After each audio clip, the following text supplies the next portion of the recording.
Donc bonjour à tous, moi je suis Emeline Berger, je suis chef de projet RSE chez Altitude Infrastructure et aujourd'hui on va parler du bilan carbone.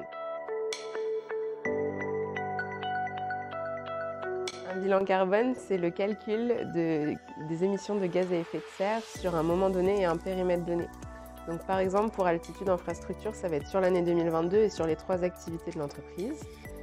Il existe plusieurs méthodologies pour faire un bilan carbone. Nous, on a utilisé la méthodologie qui porte le même nom, donc la méthodologie bilan carbone qui est issue d'une norme ISO et qui couvre les 3 scopes.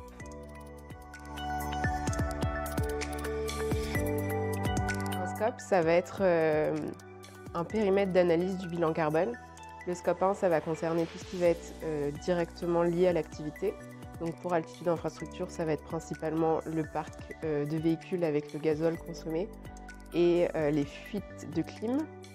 Le scope 2, ça va être plutôt lié à l'énergie, donc nous, ça va être tout ce qui va être lié à la consommation énergétique de nos NRO et de nos agences.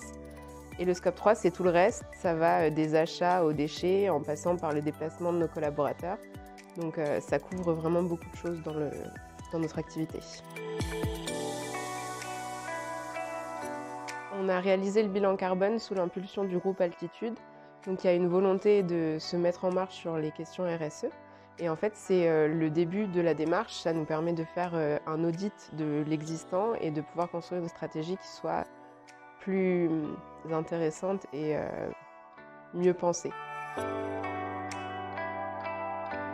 Aujourd'hui, nos résultats, c'est un peu plus de 172 000 tonnes équivalent CO2 pour l'année 2022 sur nos 3 activités.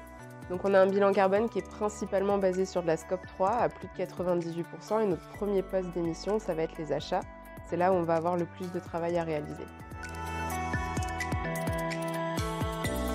Alors, le plan d'action qui découle de ce bilan carbone, il est composé de 3 phases.